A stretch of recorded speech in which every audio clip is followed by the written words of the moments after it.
For most of my life, I thought certainty was the goal.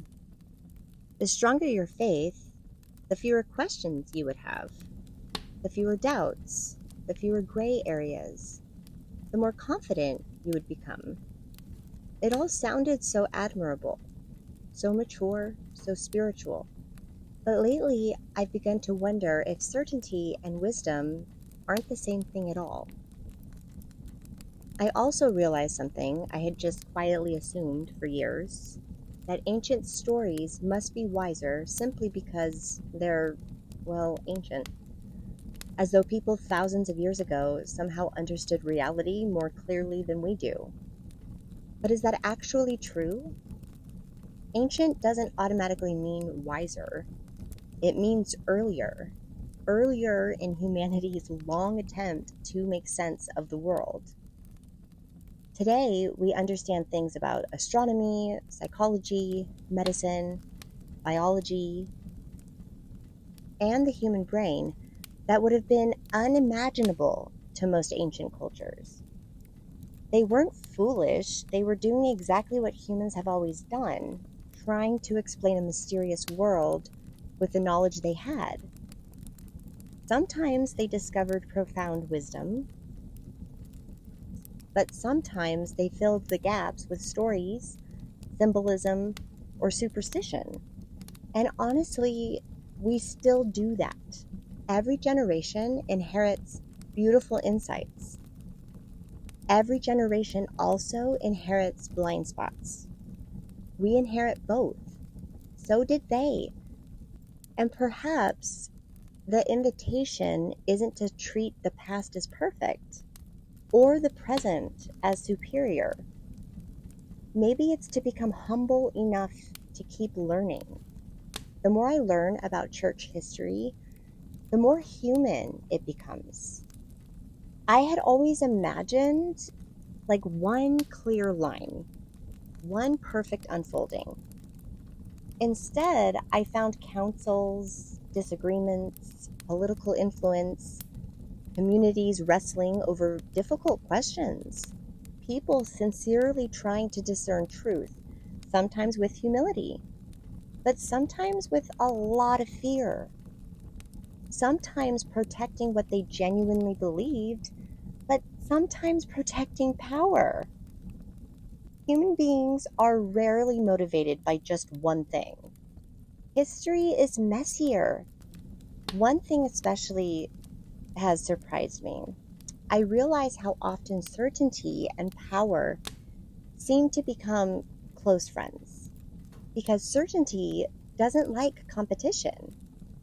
If I'm absolutely convinced that I'm right, then your questions become a little dangerous. Books become dangerous. New discoveries become dangerous. Different perspectives become dangerous. History is teeming with moments when human beings believed they were protecting truth, while accidentally silencing curiosity. That isn't unique to religion. We see it everywhere. Politics, academia, science, religion, social media. Whenever certainty becomes more important than humility, curiosity goes right out the window. One of the things I love most about science isn't that it has all the answers. It's that it doesn't pretend to.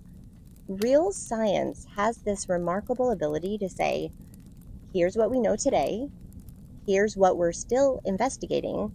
We were totally wrong about that. There is something deeply humble about that process.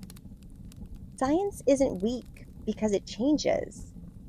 It's strong because it's willing to. Sometimes it takes decades, centuries, sometimes even longer. Truth unfolds very slowly, much more like a tortoise than a hare. Patient, persistent, never in a hurry. For years, I imagined science and spirituality standing on opposite sides of a battlefield, And now I imagine something a lot different.